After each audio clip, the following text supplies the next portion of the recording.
Hey, good afternoon, everyone. Sean Roach, principal of Pacific Grove Middle School, and I want to take a moment and give you some more visual and clarification on our transition to the hybrid schedule.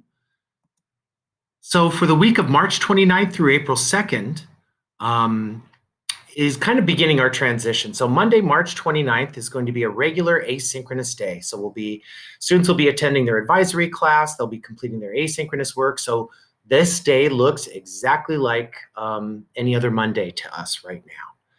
Tuesday and Wednesday, March 30th and 31st, we will continue our regular distance learning schedule. So our current schedule will be employed on that Tuesday and Wednesday, March 30th and 31st.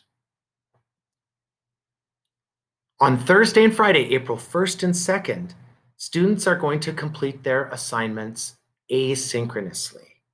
So teachers during this portion of the week will be assigning some work for students to complete on Thursday and Friday, April 1st and April 2nd.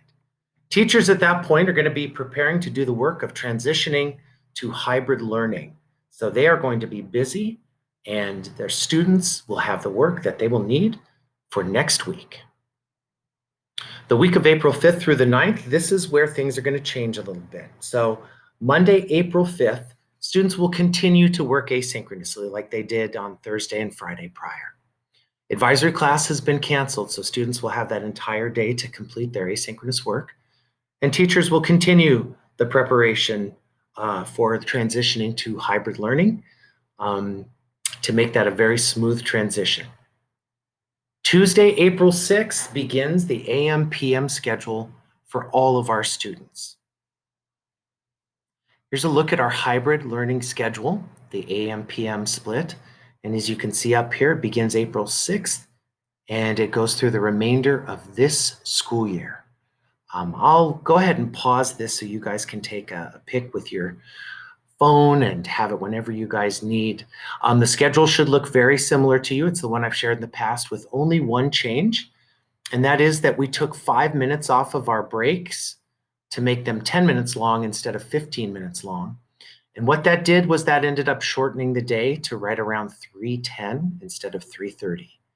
We found that we had a lot of time for transitions between classes for students, and we didn't need that time, and found that we had the opportunity to tighten up our schedule. And so we did.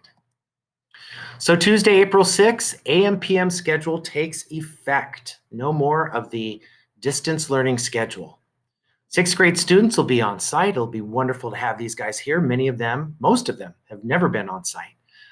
So it'll be happy and fun for them to get to see their teachers and do some on-site learning, either in the AM or the PM model based on their assignment. Now our 7th and 8th grade students will follow the AM-PM schedule, but they'll do it from home just for this first day.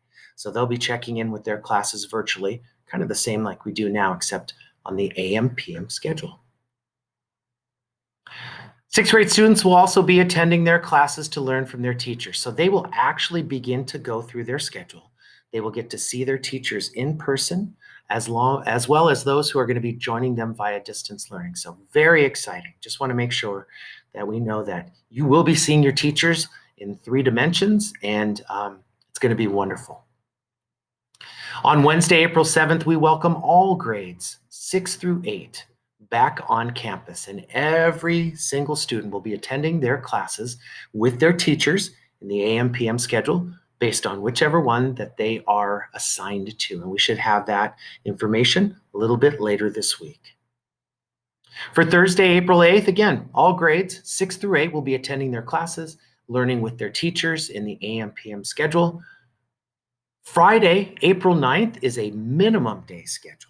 So no students will be on campus Friday, April 9th. They will attend periods 3, 5, and 7 virtually as a group for synchronous learning. So our AMers and our PMers will all join together and meet with their teachers for periods 3, 5, and 7 for those days. Here's a specific look at that schedule. If you want to snap a pic, this would be a great time to do so. Now, one caveat in this, if your student does not have a period 1 or period 8 class, they will begin with us period 3. So they have to have a period 1 or a period 8 on their schedule. If they don't, They start period 3. They end the day at 12:05 with period 7. All right, folks, that's about all we have. I hope this helped out.